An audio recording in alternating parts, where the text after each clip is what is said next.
පලයන්න පැත්තකට පලය යන්න අනිවා කියන්නක මගේ වැරද්ද මොකක්ද කියලා මවල්ලන්න එපා පලයන්න පැත්තකට අනේ මට සමාව දෙන්න පලය යන්න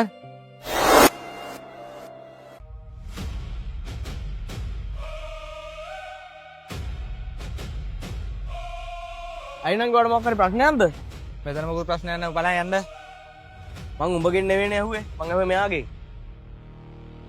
මේමයි කෙල්ල අපි දැන් ළඟදී බදින්න ඉන්නේ ඒක අපේ ප්‍රශ්නයක් මොකටද නැහැ නේ පලය යන්න එහෙමද මේ උඹලගේ ප්‍රශ්නයක්ද ප්‍රශ්න තියෙනවා නම් මහා පාර විසඳ ගන්න නැතුව උඹලා ගෙවල් වලට ගිහලා විසඳ ගන්න මහා පාරේ විහිළුවක් වෙන්න එපා මොනේද මුට එන්නේ මට ගස්සන්න ජෙවිය අනේ අයියා අනේ යන්න ගහන්න එපා අනේ අයියේ නැගිටපන් උඹ මේ කෙල්ලට ආදරය කරනවද ඔව් ඔව් අයියෝ ඔව් එහෙනම් උඹගේ ආදරයට ගරු කරන්නත් ඉගෙන ගනි. උඹට ගරු කරන්න තේරෙන්නේ නැත්නම් මේ විදිහට අගෞරව නොකර හිටපන්. මේ බලන්න නංගි. ඔයා වගේම නංගි කෙනෙක් මටත් හිටියා. එයාගේ වැරදි තීරණයන් නිසා එයා මුළු ජීවිතයම විනාශ කරගත්තා. මේ වෙනකොට එයා මේ ලෝකේ නෑ නංගි. නංගි ආදරය කියන්නේ නරක දෙයක් නෙවෙයි. නමුත් නංගි ආදරය කියන දේ ඔයාගේ ජීවිතේ විනාශ කරනවා නම් ඒක ආදරේ නෙවෙයි. ඒක මුලාවක්. ඔයාගේ දෙමව්පියන් ඔයාව උස්මහත් කරලා මේ විදිහට බලාගත්තේ ගොඩක් අමාරුයි. ඔයාගේ අනාගතය ගැන එයාලා ලොකු හීන දකින්න ඇති.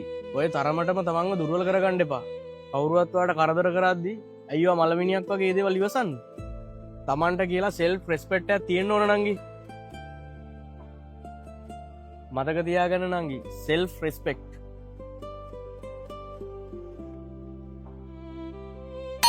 හොඳ වෙලාවට ඔක ගියේ නැත්තම් ඔක මෙතන බානවා මම ඔයා ඌ කියපු කතා ගණන් ගන්න එපා මංවත් එක්ක ඉන්නවනේ ඵලයන් යන්න පැත්තකට කොට බැයි නම් මට ගෞරව කරන්න එතන මොන ආදරයක්ද යකෝ අනේ යන්න එපා අනේ ඉන්න ඉන්නේ පැටියෝ මේ සම්බන්ධ ඉවරයි